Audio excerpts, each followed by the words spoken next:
Olá, sejam bem-vindos ao nosso primeiro podcast do NEP Neuro. É um prazer enorme iniciar esse projeto para falar de algo que a gente vive diariamente. Então estamos aqui eu, Marina Neri, neuropsicóloga, minhas duas grandes amigas, companheiras que discutimos aí diariamente e vivenciamos a neuropsicologia, Lara Rabelo e Petra Diala. A gente vem aqui para falar sobre neuropsicologia. Vários assuntos sobre neuropsicologia, o que nós fazemos, o que o neuropsicólogo faz, enfim. A gente vai ter muitos episódios aqui para conversar sobre esse assunto. Bom, então eu sou Marina Neri, sou psicóloga, sou neuropsicóloga. Há 26 anos que eu vivo a neuropsicologia no meu dia a dia. Então hoje eu atendo na clínica, sou diretora de ensino e pesquisa no NEP Neuro, mas já tive vários papéis aí, meu desenvolvimento vem de uma série de funções em hospital, clínica, faculdade, docência, enfim. É um caminho longo que vocês vão conhecendo no decorrer dos nossos outros episódios também. Bom, neuropsicologia. A neuropsicologia, ela é uma área da psicologia que ela vem crescendo de forma exponencial nesses últimos anos. Então, quando eu falo que tem 26 anos que eu atuo como neuropsicóloga, há 26 anos atrás éramos muito poucos neuropsicólogos em Goiânia. Então, a gente não tínhamos 10 profissionais atuando na área, né? Então, veio num crescimento exponencial, porque a neuropsicologia, ela vem com uma diferença importante na vida das pessoas. Então, ela responde a demandas que são muito importantes, e ela vem para agregar mais do que a avaliação, mais do que a clínica específica da neuropsicologia, mas para agregar no olhar do psicólogo, do profissional da saúde, do pedagogo, enfim. De uma forma geral, ela nos ajuda a entender um funcionamento e a, de alguma forma, contribuir para que isso modifique, né, transforme a vida daquela pessoa que de alguma forma está em sofrimento, ou de que alguma forma quer evoluir, quer melhorar em algo. Então, é um prazer enorme a gente vir aqui para falar sobre esse assunto, nesse projeto que a gente tem planejado e programado já há algum tempo. Serão muito bem-vindos e eu vou deixar aqui, vou abrir o espaço para a Lara Rabelo, Petra Diala se apresentarem e a gente começar o nosso bate-papo de hoje, desse primeiro episódio, que vai ser sobre o que o neuropsicólogo faz. Né? Qual que é esse papel? O que eles comem, onde eles dormem? Do que vivem. Bom, do que vivem, onde vivem. Esse é o mais difícil, do que vivem. Então, meninas, pode ir. Então, eu sou a Lara Rabelo, sou neuropsicóloga. Não consigo fazer essa conta igual a Marina, de 26 anos. Acho que talvez um pouco mais de 15 na neuropsicologia. Fui da primeira turma de especialização do NEP Neuro, então na turma 1, e da terceira de REAB. Minha formação em neuro começa no NEP e eu nunca mais saí. Assim como a gente fala que nossos alunos, a gente também não deixa sair, todo mundo fica. Ninguém passa pelo NEP, todo mundo chega e fica. E tem muito tempo também que trabalho na docência, na supervisão de casos clínicos. Sou mestre em psicologia, Marina também, esqueceu de falar. Eu falo que é muito sintomático a gente esquecer do mestrado, que é tanto sofrimento, né, que a gente acaba esquecendo de falar. Mas tem esse detalhe.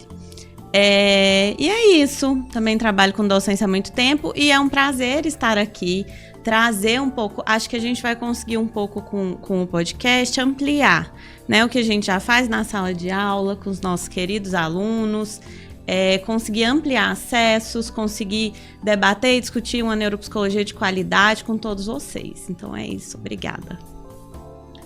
Bom, gente, eu sou a Petra. Nossos caminhos são muito parecidos, né, na neuropsicologia. Então, eu brinco que a Marina entrou na neuropsicologia em 1910, eu entrei em 1920 e a Lara em 1922. Então, tem aí um caminhozinho já, né? Então, tenho 16 anos aí na área e, como as meninas, tanto na clínica particular, também experiência em atendimento público, trabalhando diretamente com avaliação neuropsicológica trabalhando também com a docência, né, nos nossos cursos, em pós-graduações. Então, é isso, caminhos bonitos e semelhantes, né, na neuropsicologia. Nós trouxemos aqui algumas perguntas que a gente vai sortear para que fique mais dinâmico todo o processo. Mas antes disso, existe uma pergunta que é frequente, comum, tanto de profissionais que não conhecem a neuropsicologia de fato, como de pacientes que são encaminhados e que de certa forma ficam meio perdidos. O que significa isso? Posso ir em qualquer um? Quem que faz essa avaliação? Enfim. Então eu acho que primeiro a gente entender o que é. Eu vou falar da avaliação. A neuropsicologia em si, ela não vem só na avaliação neuropsicológica, né? A gente pensa na avaliação, pensa na intervenção. Sim. É todo um olhar de raciocínio em cima de um processo, mas eu vou começar aqui falando sobre a avaliação, e começar com a pergunta para vocês, e a gente vai conversando sobre isso, mas o que é? O que é, Petra, uma avaliação neuropsicológica? Eu acho que primeiro a gente tem que entender o que é a neuropsicologia, e eu sempre brinco que é uma bruxaria. Então, às vezes a gente está dando devolutiva e quando é um trabalho muito casadinho, muito bem feito, o paciente chega e fala: nossa, mas como que você me conhece tão bem? Como que você percebeu essas coisas e tal? Eu sempre brinco que eu tenho uma bola de cristal, eu tenho um tarô, que eu vou para casa e faço consulta. Mas eu falo que é uma bruxaria porque a gente tem que medir conceitos. Então você tem que medir memória, você tem que medir atenção e outros conceitos, construtos que a gente tem na neuropsicologia. Só que a gente não mede isso diretamente como a medir um sangue, densidade de um osso.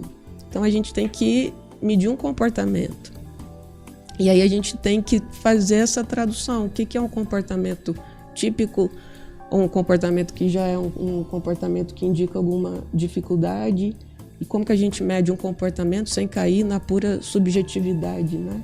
Aí entra a estatística, que é essa grande bruxaria, né, também, dentro da neuropsicologia. Então, a gente tenta, numa ciência de fronteira, que pega aí conhecimentos variados, a gente faz essa bruxaria de traduzir a observação de um comportamento em algo que seja mensurável, mas não apenas isso, porque a neuropsicologia sem um olhar clínico é nada.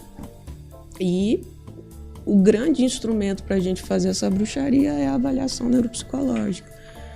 Então, é um momento em que a gente está ali com o paciente fazendo uso de variados instrumentos, dentre eles os testes, mas aí também tem observação clínica, também tem atividades complementares, em que a gente cria um cenário minimamente controlado para que a pessoa se comporte. E aí, através dessa observação do comportamento, a gente conseguir predizer o comportamento, o funcionamento cerebral dessa pessoa, entendendo, né, como a gente entende o comportamento como fruto desse funcionamento cerebral, né? Então a avaliação neuropsicológica é esse grande instrumento, a nossa bola de cristal, né? Sim. Acho que outro desafio grande que a gente tem é de explicar para as nossas crianças, né? Grande parte dos meus pacientes hoje são crianças e traduzir isso que a Petra falou para uma linguagem infantil, acho que também é um desafio. E aí eu sempre pergunto, você sabe o que é cérebro? É um órgão que fica dentro da cabeça da gente, ajuda a gente a pensar, a aprender, a prestar atenção, a lembrar do que a gente aprendeu, a sentir nossas emoções.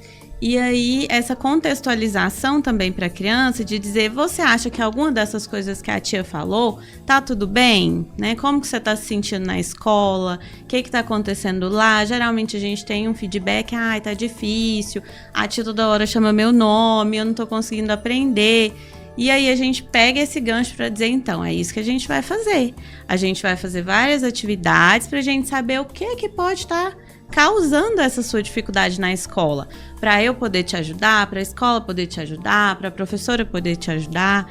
Então, essa adaptação de linguagem, esse jogo de cintura para as crianças também ficarem contextualizadas, né, de que não estão indo lá fazer alguma coisa que nem sabem, né, para qual que é o objetivo, por que estão fazendo. Então, acho que também isso é muito importante para que elas entendam até a importância, né, das atividades que vão executar. Não é nada simples, não. É extremamente complexo esse processo. Eu tenho uma tendência a falar sobre essa complexidade, esse comportamento, entendendo sobre as nossas demandas. Então, a gente vai olhar comportamento, né? E no começo, a neuropsicologia, a grande maioria dos nossos pacientes, eles buscam avaliação por conta de algo que não está indo bem. A gente sabe que hoje esse não é só esse o público, tem outros públicos que já buscam essa avaliação, esse conhecimento. Mas a tendência é de algo que não está indo bem. Então, um rendimento escolar que está ruim, um comportamento que está muito agitado, uma gestão ruim no tempo, então eu não consigo cumprir com as minhas demandas, eu acabo procrastinando muito, enfim, eu tenho algum problema. E isso não está legal, eu preciso entender o porquê que isso está acontecendo. E aí a complexidade é tamanha porque qualquer que seja a nossa tarefa, ela vai envolver, vai recrutar várias funções cognitivas, né? Quando a gente pensa assim, como que funciona o cérebro? A complexidade é tão grande que existem várias formas de a gente explicar como que funciona esse cérebro. Então, existem várias habilidades que estão presentes. Então, o fato de eu procrastinar, por exemplo, de eu não cumprir com aquilo que eu preciso cumprir, pode ser por vários motivos. Pode ser pelo próprio fato de falha de controle inibitório, que é uma das funções executivas, que vai me tornar consciente e ter umas tomadas de decisões que são mais racionais e direcionadas à meta. Mas pode ser por um processo de ansiedade, onde eu estou tão ansiosa com o meu desempenho que eu quero que ele seja tão perfeito. Perfeccionismo. Isso me traz uma angústia tão grande que eu prefiro diminuir essa angústia e deixar para depois do que cumprir com aquilo. Ou seja, cada uma das situações explica um pouco disso e não necessariamente está tudo disfuncional nesse paciente. Então, a ideia da avaliação aqui seria a gente entender nesses subcomponentes, nessa via, o que está comprometido e que faz com que a pessoa esteja agindo de uma forma que não deveria ser o esperado, né? E aí a gente tem, além de todo um processo cognitivo envolvido em termos de várias funções participando daquela ação, eu também tenho um ambiente que participa de forma importante, o contexto, também tenho todos os componentes emocionais envolvidos, enfim, então tem uma gama de variáveis que a gente precisa analisar e entender. Sou apaixonada em metáforas, então gosto de fazer todo esse processo, né? E eu sempre penso, né? Eu gosto de comparar com, por exemplo, um computador. Meu computador não liga. Por que ele não liga? Pode ser porque eu tô com um problema na energia, sendo que esse problema na energia já tem uma variedade de possibilidades. Pode ser que caiu a energia geral. Ou nem colocou ele na tomada, né, dona Marina? Pode ser que a tomada, super comum, aconteceu semana passada. Pode ser que a energia não tenha sido paga, tem um corte de energia, pode ser uma chuva, uma queda geral da situação, pode ser a queda de uma chave daquele local específico, pode ser um problema da tomada, pode ser no fio, uma conexão ruim, ou pode ser no plug do computador, enfim. Eu preciso ver nessa via o que está comprometido. E é exatamente isso que nós vamos fazer com os nossos pacientes. A gente vai entender o que eu preciso para cumprir com aquele comportamento e qual que é esse subcomponente na via que de alguma forma está alterado. Então é tão grande essa complexidade que a gente vai ter muitos episódios de podcast para a gente discutir muitas coisas interessantes. Porque é exatamente isso que a gente faz, entender essa complexidade dessa mente humana e o que isso traduz nesses nossos comportamentos, né? Sim. Alguma coisa mais vocês querem falar? Não, acho que dizer que estamos todos com os olhinhos brilhantes de tanto amor pela neuro e pela oportunidade, né? De falar disso, como eu disse, de forma mais ampliada. Vamos sortear nossas perguntinhas? Vamos, quem que vai aí? Vou sortear a primeira, vamos lá. Patrocínio, Lara, eu quero uma pergunta Livraria polêmica. NEP Neuro. Você quer uma pergunta polêmica? Vai. Ai, meu Deus, deixa eu ver. E aí eu vou falar, não vou opinar. Não tenho opinião sobre isso. Vamos lá. Eita, essa é polêmica mesmo. Dá pra ser neuropsicólogo sem gostar de teste? A gente estava conversando esses dias, assim, os testes, eles são superdimensionados, né? Qual o alcance disso? Qual o uso ideal, vamos dizer assim? Não vai opinar? Uai, começo? Posso Começa. começar? Por favor. Eu acho que Eu brinquei ontem que eu vou problematizar todas as perguntas, porque essa pergunta você pode interpretar ela de formas diferentes, né? Então pode ter esse lado de dar uma grande importância para o teste e de outro assunto, né? Pensando nisso que você falou. Sim. Mas o teste é um dos instrumentos da avaliação, né? A gente não resume uma avaliação psicológica, e muito menos a neuropsicológica, no instrumento que faz parte dela, em um instrumento só. Então, para além de um teste, você tem anamneses, você tem tipos variados de instrumento, como escala, você tem a observação do próprio comportamento. Então, são variados instrumentos que a gente usa. Mas é óbvio que o teste psicológico ele é uma ferramenta básica, né? Dá para você ser neuropsicólogo não gostando de teste? Eu acho que dá, mas vai ser um sacrifício imenso, porque a gente precisa estudar os testes e usar os testes e se atualizar constantemente em relação a isso. Então, você trabalhar com algo que você não gosta, eu acho que é meio puxado. E aí eu sempre falo, inclusive durante as aulas, que a neuropsicologia ela é uma ocupação que ela é de vocação. Não no sentido místico é um sacrifício ou sou tão apaixonada que eu não vejo as dificuldades, não nesses sentidos romantizados, mas de vocação no sentido de que é algo para o qual você se dedica de forma muito intensa, né? Então, é possível, mas acho que vai ser algo muito complicado de sustentar a longo prazo.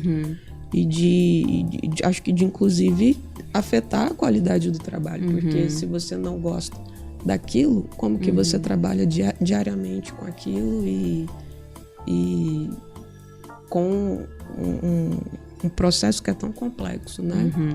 Você falou esses dias uma coisa que é dar a devida dimensão, né? Que cada instrumento consegue agregar na avaliação neuropsicológica. A gente sabe o quanto é difícil produzir um teste, né? E a gente, porque o NepNeuro auxilia em diversas coletas e validações de testes neuropsicológicos e psicológicos também. Então, a gente já coordenou Frente Goiás de muitas pesquisas, então a gente sabe o quanto de estudo, o quanto de técnica, de cuidado, de tempo, de zelo. Investimento financeiro, investimento de pessoas. Isso. Então, a gente conhece todas essas dimensões e a gente preza muito por todos os psicólogos e neuropsicólogos também conhecerem. Então, participar das coletas do NEP também, que a gente sempre disponibiliza e precisa de coletadores, quanto também de quando adquirir um material, quando for usar um material, fazer a leitura, né, da parte técnica, saber quantos foram os participantes da pesquisa, saber a faixa etária, saber as regiões que a gente conseguiu abranger nessa pesquisa, se aquela região aquela tabela fala do seu paciente, atende às necessidades do seu paciente, do ponto de vista social, né? Representatividade, né? Isso, a representatividade da amostra. Então, a gente conhece todo esse trabalho e aí, de novo, não é superdimensionando o instrumento, mas é de entender também de onde ele vem, como foi construído, qual a teoria por trás. A Marina falou agorinha que tem várias teorias, né, para explicar o funcionamento do cérebro. Então, de onde vem, qual a base teórica desse instrumento também é muito importante. Vocês estão falando e minha cabeça está fritando aqui, né? Porque vamos pensar no seguinte... Se eu estou aqui pensando, na verdade, a pergunta tem como ser neuropsicólogo sem gostar de teste. E aí eu acho que a reflexão é a seguinte também. Quando eu estou falando de teste, eu estou falando do teste em si físico, eu estou falando de avaliação de uma forma geral, porque acho que é o teste físico mesmo, o instrumento, teste. Né? Hoje em dia a gente tem tanta situação na neuropsicologia, tem pacientes até que nem respondem a testes de fato. Né? Se a gente for pensar... Tem neuropsicólogo que vai atuar na UTI, né? Então, paciente com estado minimamente consciente, mas tem como. Então, entender como que é o processo de evolução pós um trauma, como que está sendo esse desenvolvimento cognitivo, enfim, observando esse comportamento, orientando essa família, orientando a equipe em melhores estratégias para não sobrecarregar um cérebro que está em processo, mas também para não deixar subestimulado ao que ele precisa. Enfim, então tem várias condições ali que eu acho que a neuropsicologia ajuda. Eu falo que neuropsicologia ainda é muito confundida com isso, né? É teste. Mas não é um testólogo neuropsicólogo. A neuropsicologia é uma forma de pensar, é um raciocínio clínico. Mas o teste facilita tanto a nossa vida, porque já teve alguém que foi lá... Ai, foi mal aí, gente. Teve alguém que foi lá, que estudou uma forma da gente manipular variáveis, isolar alguns construtos e mediu para ver o que se espera que a população tenha de resultado nessa atividade. Então, eu tenho um parâmetro de o que é o normal, né? Se pode dizer assim. Mas o que é normal, esperado nessa atividade.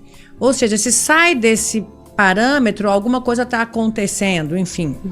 Não é tão simplista assim o raciocínio, mas de certa forma ele nos conduz a isso.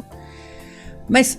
Bom, falam que o neuropsicólogo raiz mesmo, né? Ele avalia com papel e caneta e pronto.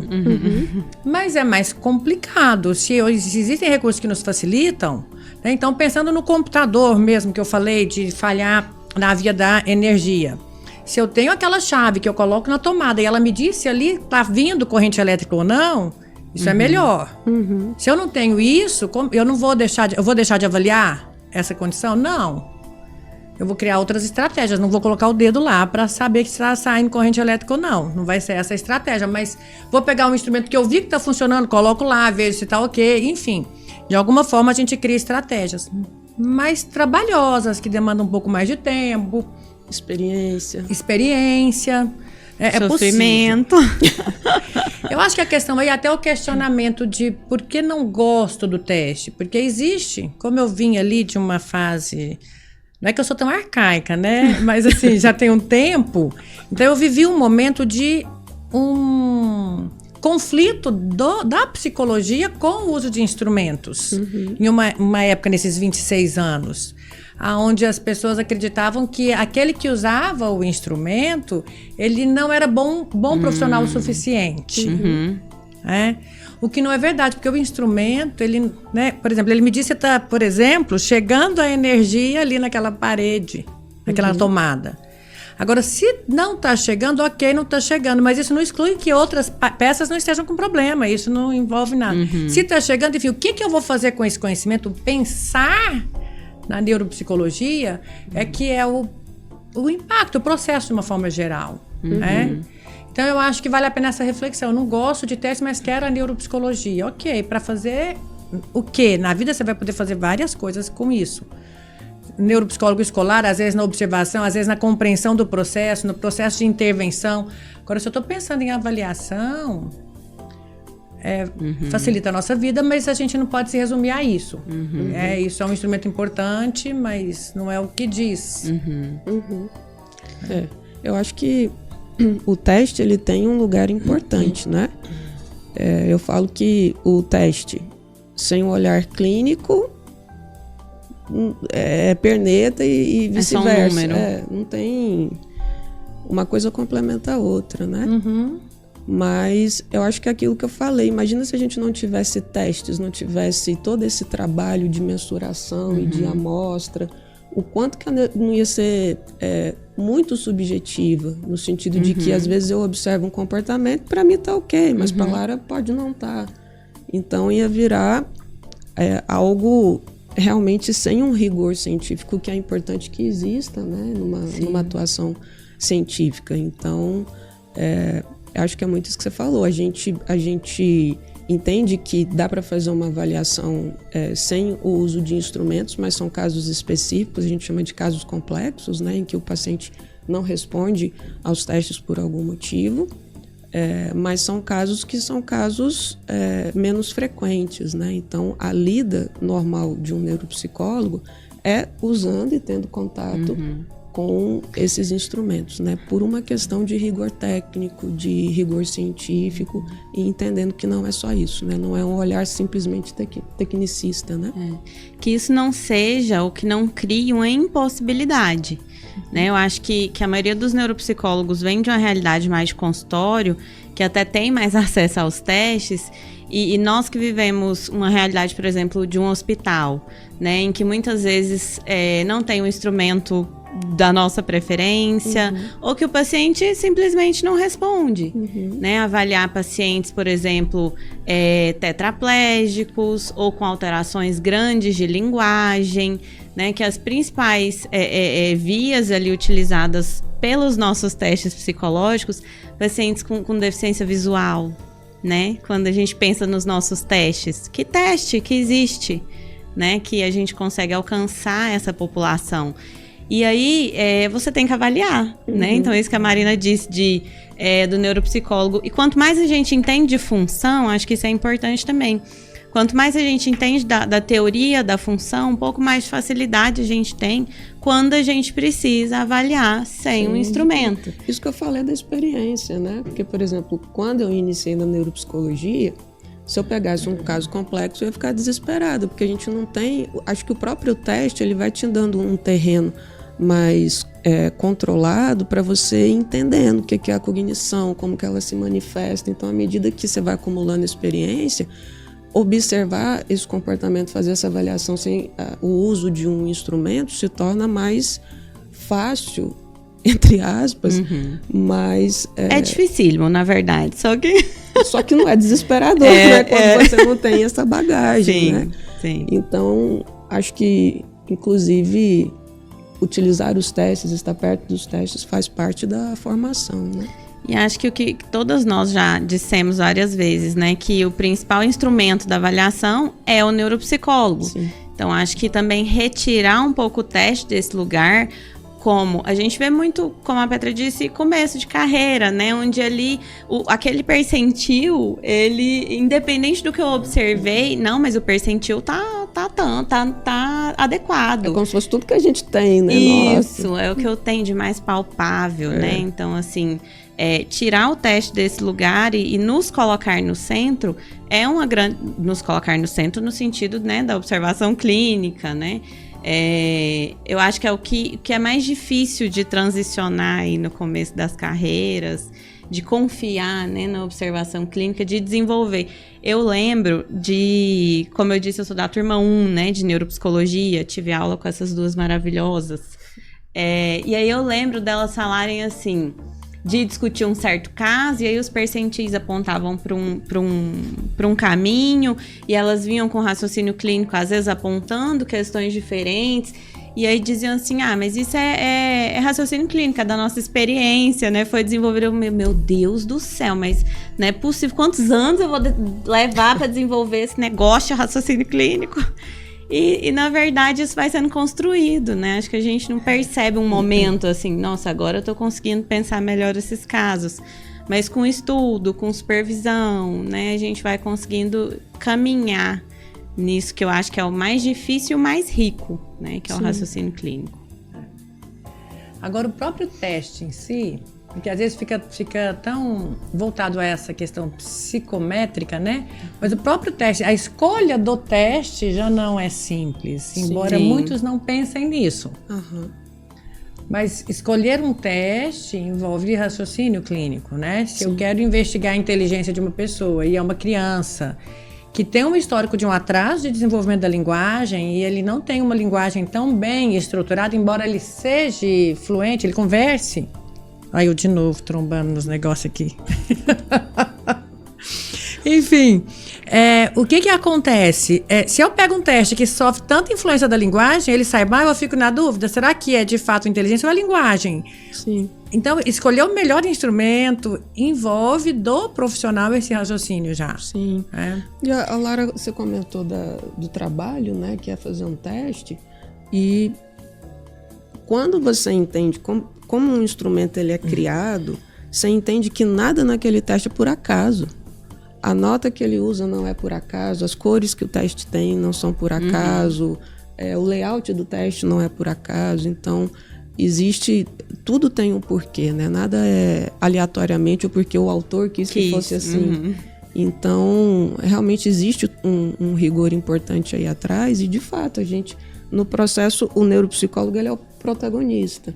Mas um protagonista sem um coadjuvante perde valor à cena, né? Então, os variados instrumentos que a gente tem ajudam a completar esse cenário, né? Sim. E conhecer esse instrumento, como você disse, vai nos mostrar o valor dele, o alcance, e vai nos mostrar também os pontos que precisam ser melhorados, Sim. né? Uma população uma idade que o N ficou menor, que o número de participantes ficou menor, Sim. uma região, às vezes, do Brasil que a coleta foi menor, então também vai nos mostrar as lacunas que eu vou precisar fortalecer com raciocínio clínico. Sim. Ou até com outro instrumento também. Tem um bom senso maior na interpretação. Isso. E isso é super importante, né? A gente entender que não existe um instrumento que ele é perfeito, mas quando eu entendo as limitações que aquele instrumento tem, eu evito de errar ao interpretá-lo, ao utilizá-lo, né? Vamos para a próxima? Mais uma? Vamos? Vocês querem sortear? Pode ir. Vai aí que... Vou pegar uma mais polêmica. Eita, vai lá, vamos ver. Não assisti esse filme, não posso opinar. Aliás, já trazendo aqui, eu acho que a gente pode já falar para os próximos episódios, né? Quem sabe o pessoal que começa a assistir, que está tendo curiosidade e interesse, até de sugerir temas também, de enviar perguntas que a gente coloca aqui para fazer sorteios. Acho que são coisas importantes que a gente vai acumulando e se organizando aí. Sim. Essa é boa. É tranquila. Em quais contextos trabalha um neuropsicólogo? Putz, qualquer lugar que tem uma pessoa, cabe um psicólogo e um neuropsicólogo. Em quais contextos? Enfim, eu acho que é isso. Hoje em dia, bom, a neuropsicologia começou no hospital. Muito com idosos, inclusive, enfim, pacientes com lesões, mas os idosos nos quadros demenciais. Isso foi expandindo de tal forma que hoje cabe neuropsicólogo em qualquer local. Eu acho que esse conhecimento, a gente tem muitos alunos, por exemplo, que vêm para fazer a avaliação e outros que vêm para ter o conhecimento e agregar isso no olhar. Então, eu sou da avaliação, sou do trânsito, eu sou de porte de arma. Eu não quero fazer com a neuropsicológica em termos de diagnóstico e todo o processo, mas esse conhecimento e esse olhar já muda a minha atuação ali naquilo que eu estou. O mesmo clínico de psicoterapia, esse olhar da neuropsicologia vai interferir, mas tem o neuropsicólogo escolar, forense, o hospitalar. Falo que agora tem até o organizacional, que aí pensar em potencializar funcionamentos, estruturar e organizar ali esse olhar. O que mais, gente? Esporte também. Esse olhar no esporte, entender como que eu faço o processo de aprendizado motor, todo o processo de minimizar. Controle inibitório, né? Regulação emocional dos nossos atletas. É porque neuropsicologia fala do funcionamento cerebral e a gente está falando de... Todo mundo tem um, né? A gente espera que sim. A princípio.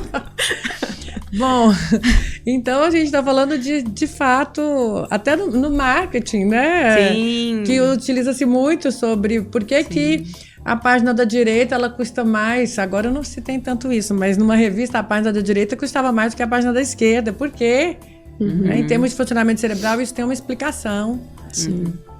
Então, hoje em dia se tem até pós-graduação de neuroarquitetura, neuromarketing, neuro está entrando, né? Não que eu ainda tenho meus questionamentos, mas eu acho que o conhecimento de fato entra. Mas a atuação mesmo neuropsicólogo, assim, você fala assim, eu sou neuropsicólogo, onde que eu posso? Eu acho que eu brinco, né? Sempre assim, eu falo, onde tiver uma pessoa, cabe a psicologia, né? E a neuropsicologia enquanto um braço dela. Mas é claro que tem contextos em que existe uma atuação mais intensa, né? Então, os contextos que você citou são realmente os locais em que a neuropsicologia está mais inserida e atuante. Mas realmente é incrível a gente pensar dessa forma, né? O quanto que a neuropsicologia ela consegue ter um alcance quase que parece que ilimitado, porque é muito, muito realmente isso. Onde houver uma pessoa se comportando, a gente consegue ter um olhar neuropsicológico sobre aquilo. E aí tem as neurociências, né, de forma geral. A neuropsicologia é uma dessas ciências. Então, a gente passa por um momento de, tudo tem um neuro no meio, né? Sim. E acho que reflete isso que a gente está debatendo, de que realmente é um pensamento, uma forma de observar e entender o outro, é um viés de observação que realmente cabe e se encaixa em diferentes contextos de forma que não é forçada, de forma que é natural. Agora, polêmicas, né? Não é porque tudo que está inserindo um neuro no meio que realmente é neurociência, né? Uhum. E a gente vê neurocoaching, né? Enfim. Eu acho que o primeiro contexto que a gente pensa é a clínica, né? E eu acho que a maioria de nós estamos inseridas nesse contexto. Acho que é onde a gente primeiro lembra da neuropsicologia e da avaliação neuropsicológica no contexto clínico. Outro ponto de encontro e de amor de todas nós é a neuropsicologia hospitalar, né? A gente conhece bem o alcance que a neuro tem dentro de um hospital, na pós-lesão imediata ou na reabilitação, né? Sim. Então, acho que esses dois contextos, talvez, eu acho que é onde a neuropsicologia está com o pé mais firme, vamos dizer assim. Os outros a gente está descobrindo alcances e como seremos inseridos na forense. A forense está forte também. Né? Então, dá o suporte ali para um julgamento que se fala, né? O juiz vai determinar definida a situação ali, tanto em termos do funcionamento de quem é a vítima, quanto do réu. Né? O que isso impacta naquela ação, enfim. Tem diferentes contribuições no meio jurídico também, né? E tem a própria pesquisa, né? Então, a pesquisa em neuropsicologia ela é muito intensa. Então, também dá para você trabalhar com a neuropsicologia com um enfoque mais de desenvolver realmente pesquisa e ela enquanto ciência, né? Então, eu fiz parte de projetos de pesquisa que foram bem interessantes, que eram farmacológicas. Me levaram para conhecer para viagens importantes, com pessoas profissionais importantes. Foi bem legal. Onde a gente precisava fazer toda uma avaliação em pacientes que estavam sendo submetidos a uma pesquisa farmacológica, medicamentosa, então quadros de demência. Então a gente tinha que avaliar e verificar a evolução, tanto para entender o quanto estava apresentando funcionamentos e comportamentos que não deveriam, como efeitos colaterais, e acompanhar esse processo, como a evolução e melhora também dos quadros, né? Então, a gente fazia a avaliação simplesmente para dizer sobre esse funcionamento ao longo do tempo desse processo de pesquisa. Então, a gente chegou aí para Miami 2 vezes, para Buenos Aires 3 vezes, enfim, acompanhar vários centros, porque era uma pesquisa multidimensional, buscando vários países também. Multinacional. Então, foi bem interessante. Então, a pesquisa, né, o neuropsicólogo, ele, em várias situações, ele tem um papel bem atuante nesse processo, importante, né? Ok. Próxima. Agora é tu. A Petra estava falando, eu gosto de falar, né, gente? Mas tá aqui é podcast, é pra você falar. Fale livremente. A Petra estava falando onde tem alguém, tem no neuropsicólogo, né? Alguém, a neuropsicologia cabe. E é algo que eu escuto também com grande frequência, imagino que vocês devem escutar também, aonde encontram um namorado, enfim, a pessoa já fala, você não vem me analisar. Você está aqui, você não vem me analisar. Sim. Na verdade, é complicado, porque assim, se você está ali, o seu pensar é esse, o seu processo. Não é que você está analisando, julgando, buscando diagnósticos. Mas, de fato, você está conversando com a pessoa, você acha interessante a forma como ela usa a linguagem dela, de certa forma você acha interessante a forma como ela defende um ponto de vista, e você pensa assim no processo de raciocínio. Né? Os bebês, né? Assim, os bebês, as crianças. Eu falo que pensar é inevitável, que o pensamento ele vai surgir na nossa cabeça. Não dá para desver. Não dá. A gente vai ver a pessoa se comportando e vai ter um pensamento. O que dá para escolher é falar ou não, né, indicar uma avaliação ou não, dependendo da intimidade do contexto, mas pensar, não tem jeito, segurar o pensamento. Assim como o dentista vai conversar com você, vai olhar no seu dente, vai ver como que tá, se tem alguma... Ai, de novo! Vai olhar se tem alguma rachadura, enfim, é natural, não tem como. O olhar está treinado para isso. Mas tem um contexto que eu sempre falo, brinco nas aulas, que eu acho que ele é muito promissor, que é fazer uma avaliação neuropsicológica pré-matrimônio. Vocês já pensaram nisso? Faz uma avaliação com um contrato depois. O outro ali, ó, entender o ponto fraco, ponto forte. Exame pré-nupcial. Importante. Já até para você pensar em intervenção já para o casamento ser duradouro. Do perfil sensorial, né? Nossa, sim, tem várias perfil coisas. Sensorial. Porque muda o nosso olhar do outro, até a forma da gente lidar. Não é para julgar, é para viver melhor. Sim. Ó, peguei, vamos ver. Sem óculos. Ó, vocês já sentiram pressão para dar um diagnóstico específico? Eita, polêmica. Eu acho que isso faz parte da nossa lida. Sempre faz. Agora, você ser pressionado não significa que você vai ceder, muito pelo contrário, né? Porque eu acho que é comum uma pessoa chegar já com alguma expectativa. Tem pessoas que você percebe que elas querem ter um diagnóstico porque é uma forma de resposta por uma angústia que ela tem. Sim. Tem pessoas que não querem de jeito nenhum. Então, essa pressão ela acaba existindo, mas é isso, faz parte do processo e a gente não pode se contaminar com ela, né? E eu acho que hoje também, como aquela faca de dois gumes, a informação ela é muito pulverizada, isso é muito positivo por um lado, mas também por outro existe banalizações, né? Sim. Então a pessoa assiste lá alguma coisa no TikTok, no Instagram, e ela vai criando as hipóteses diagnósticas na cabeça dela, né? E já chega com... Às vezes até ele já chega e fala assim, eu sei o que eu tenho, só vim confirmar. E ele vai falando, né? Fazendo lá um menu de dificuldades. Checklist do de DSM. Sintomas. Então, é isso. Acho que a pressão existe, mas faz parte do nosso trabalho entender que faz parte, mas que não posso me contaminar com ela. Acho que o primeiro pensamento que a gente tem é de que as famílias ou os pacientes, eles vão sofrer ou recusar, né, um diagnóstico, ou não querer ter um determinado diagnóstico. Sim. Mas a nossa realidade é de viver também muito o contrário, como a Petra disse. O paciente se identifica, ou a família se identifica com uma série de sintomas, e aquilo explica na cabeça dela, né? Dá sentido a um comportamento, a uma dificuldade que os pais estão tendo e enfrentando com aquela criança.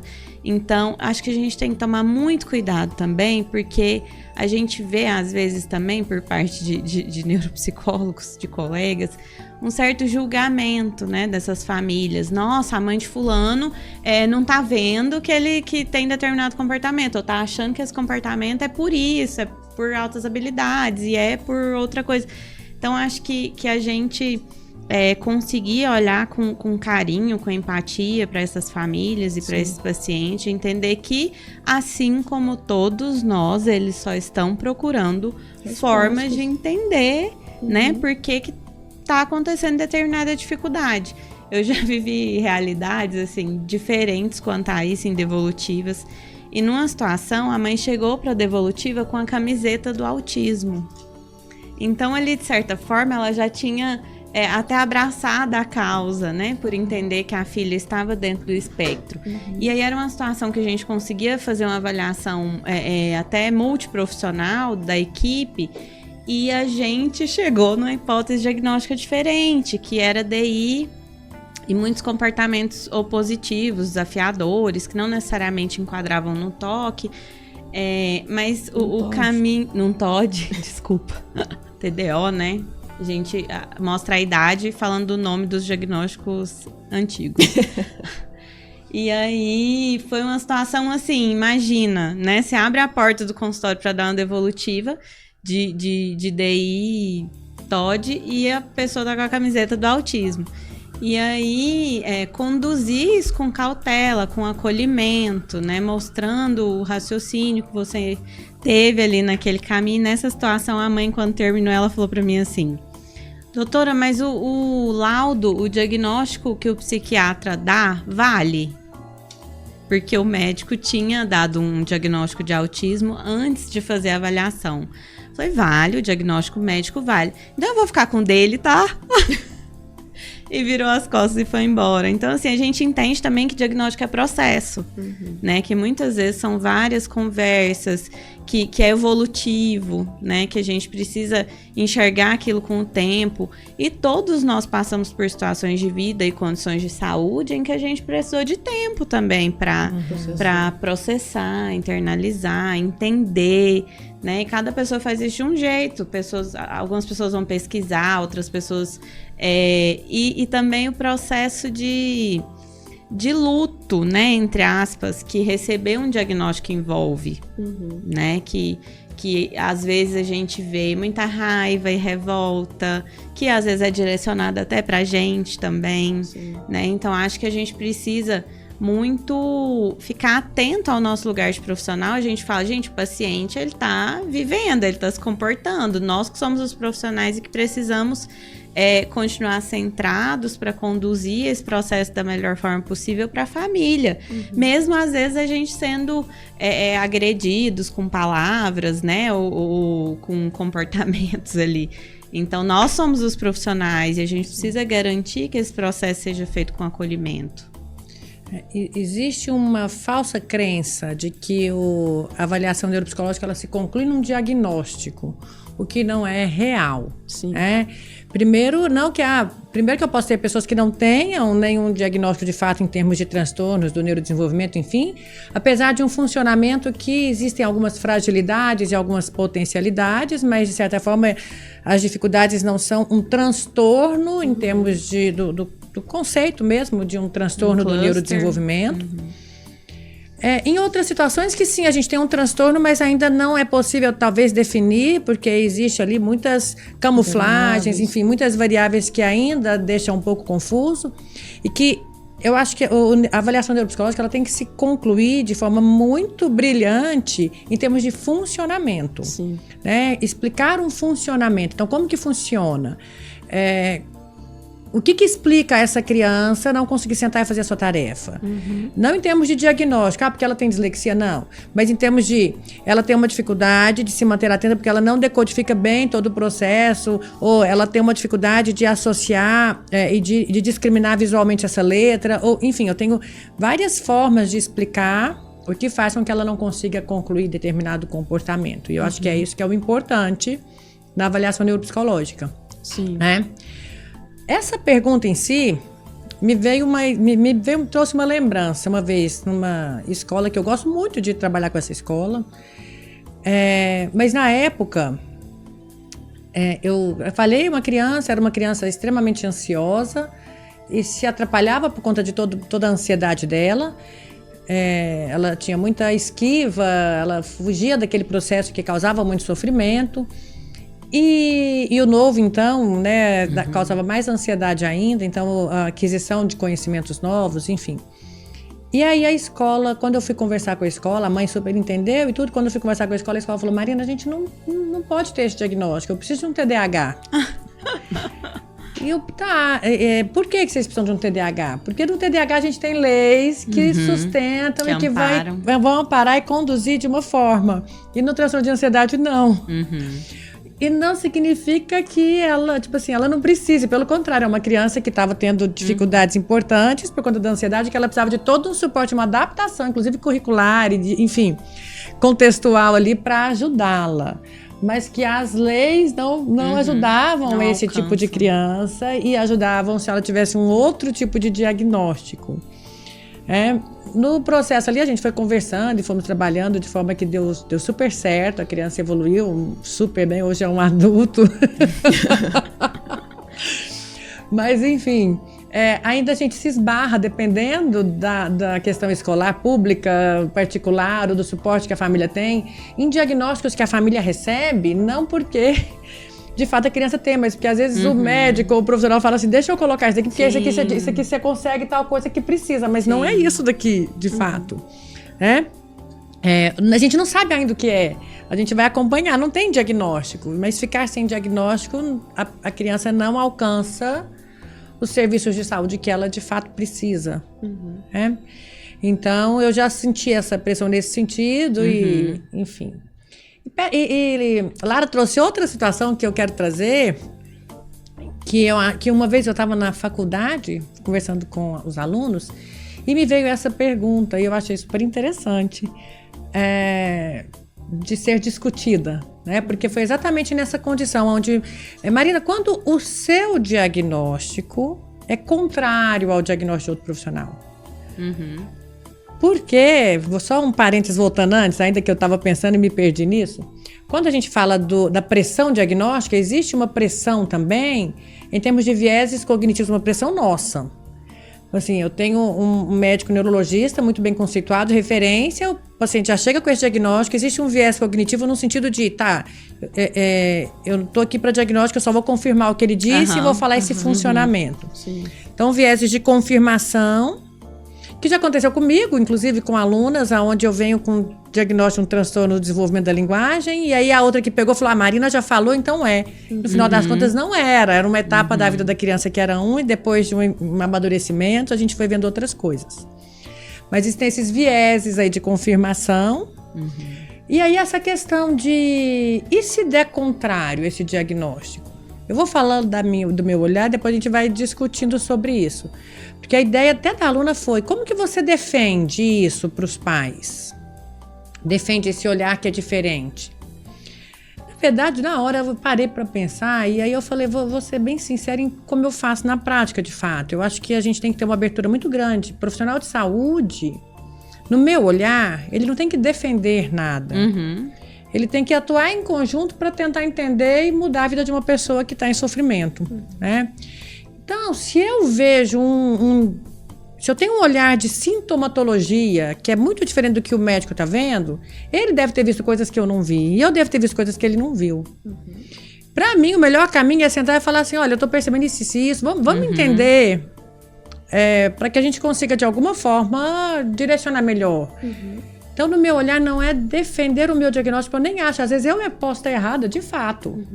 O meu olhar vamos discutir para ver, porque quanto mais eu tenho a possibilidade de outros olhares vendo o mesmo comportamento e tendo interpretações diferentes, mais a gente favorece o paciente, né?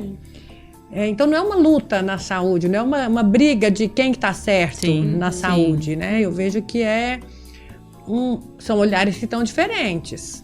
Mas peraí, deixa eu ver o que você está olhando, que é diferente do que eu estou olhando. O que vocês pensam disso, assim? Eu acho que você falou vários pontos interessantes. Você falou sobre essa visão que as pessoas têm que ao fazer uma avaliação neuropsicológica necessariamente se chegará num diagnóstico. Eu acho muito importante a gente desfazer isso. Porque, e à medida que a gente vai trabalhando na neuropsicologia e tendo experiência, a gente vai vendo quanto é mais importante, mais rico e melhora a vida do paciente entender o porquê que o problema acontece do que falar isso é isso. Lógico que o diagnóstico tem seu lugar, é importante, quando acontece é necessário fazer indicação, mas isso foi um olhar que a REAB trouxe muito, né? Você entendeu o porquê que a coisa acontece, porque quando você entende, você consegue intervir. Então, e aí isso casa com a última coisa que você falou, que é de a gente pensar um diagnóstico cada vez mais como multiprofissional e não como um pensamento isolado de um profissional específico, porque existem essas diferentes visões. Então, por mais que eu seja uma profissional dedicada e que eu tento olhar para todos os aspectos e que eu confie muito no raciocínio clínico que eu criei, que eu tive, né, que eu cheguei à conclusão, ainda é o meu olhar. Então, o olhar do outro pode ter sido diferente e ter sentido e complementar o que outras pessoas viram, né? Então, acho que quando eu olho para o futuro, eu penso que esse diagnóstico ele precisa ter essa abertura de debate e essa contribuição de diferentes olhares, o que nem sempre a gente consegue. Sim. Então, às vezes, você não tem a abertura com outro profissional. Então, você procura, você quer conversar e às vezes você não tem esse retorno. E aí, nesse sentido, dificulta um pouco, né? Mas aí, quando a gente não tem abertura, se dá uma divergência de olhares, eu faço muito um trabalho com a família que é de falar, olha, explicar, olha, pode ser que a gente... são só diferentes olhares em cima de um mesmo fenômeno, a gente tem que pensar os diferentes prismas, né? Mas pensei nisso, por isso. Isso aqui eu acho que significa tal coisa. E, enfim, a gente na devolutiva explica o raciocínio clínico, porque se eu não tenho abertura com o profissional, essa família tem comunicação com esse profissional, né? Então, talvez a família pode ajudar nessa ponte ou levar essa informação de uma forma que faça essa comunicação que por algum motivo a gente não conseguiu, né? Legal. Sim. Acho que é tudo muito construído junto, né? Acho que é importante a gente relativizar e esses diagnósticos que vêm pra gente, esses dias também aconteceu com uma certa aluna que a criança já veio com o diagnóstico de transtorno de fala. E aí, quando eu fui questionar outras questões de linguagem, a aluna falou assim, não, mas a fono já deu o diagnóstico de transtorno de fala. Eu falei, você acreditou? Né? Assim, no sentido de é óbvio que o diagnóstico da fono é muito importante e rico. Sim. Só que a gente entende, né, a avaliação de qualquer profissional como uma fotografia, né? E a vida é um filme. Então, naquele momento, a fono conseguiu observar alterações de fala. Não impede de agora, 1 ano depois, 6 meses depois que seja, a gente está conseguindo observar outras alterações de linguagem, né? Então, não é que eu estou desdizendo ou indo contra. Acho que essa questão, às vezes, e aí sendo bem sincera, é muito egóica, sabe? Não, mas eu avaliei, e é isso. Ou foi a fono, ou o médico, né? E, na verdade, é o que vocês disseram. A gente tá aqui para construir o que é melhor para o paciente. Não tem opinião de um ou de outro. Né? Não é sobre isso, não é sobre a gente. Né? Ninguém vai ganhar um prêmio porque acertou o diagnóstico. Né? A gente espera que o paciente ganhe qualidade de vida se a gente conseguir direcionar um pouco melhor, até para talvez uma medicação ser mais acertada, ou uma indicação terapêutica mais acertada, né? Mas acho que a gente também tem que observar os lugares e se dar a devida importância e a devida desimportância também. De entender que a gente contribui, mas não somos e nenhum profissional é o centro. O paciente é o centro. Estamos aqui já tem 1 hora. Né? Passou voando. Temos muitas coisas para conversar, né? Muitas coisas para discutir, debater. Mas eu quero agradecer a oportunidade de a gente estar aqui discutindo e fazendo valer aí um projeto que a gente teve tanto sonho, interesse, planejou com tanto carinho. Sim. Que é exatamente essa oportunidade que a gente tem de passar o nosso conhecimento, expandir, levar conhecimento para outras pessoas que têm curiosidade e interesse nesses temas que nós temos e que somos apaixonados, enfim. Então, essa oportunidade da gente não prender o nosso conhecimento e conseguir expandir, isso é muito rico, isso é muito valoroso, isso vai muito de encontro ao que a gente tanto almeja, que a gente tanto gosta. Então, muitíssimo obrigada pela presença de vocês. Quero agradecer ao Estúdio Way pela oportunidade aí, por cuidar da gente com tanto carinho, proporcionar aqui esse momento do podcast, enfim, obrigada. E o NEP Neuro, enfim, por todo o processo, todo mundo que está ali no trabalho, na luta diária, conhecendo sobre a neuropsicologia e não só a neuropsicologia, a avaliação, a livraria, a qualquer tipo de processo ali psicológico e fonoaudiológico, pedagógico, enfim. Mas nós estamos aqui falando sobre, porque tem uma equipe por trás também, Sim. fazendo acontecer e nos ajudando para que a engrenagem rode como ela tem que rodar, né? Então, agradecer aí toda a equipe. Muitíssimo obrigada a vocês. Esse primeiro episódio eu já tô querendo... Achei rápido, eu quero fazer episódios de, 3 horas, é possível? Que venha o nosso segundo podcast. É isso. Obrigada, gente. Obrigada. Obrigada, gente. Tchau.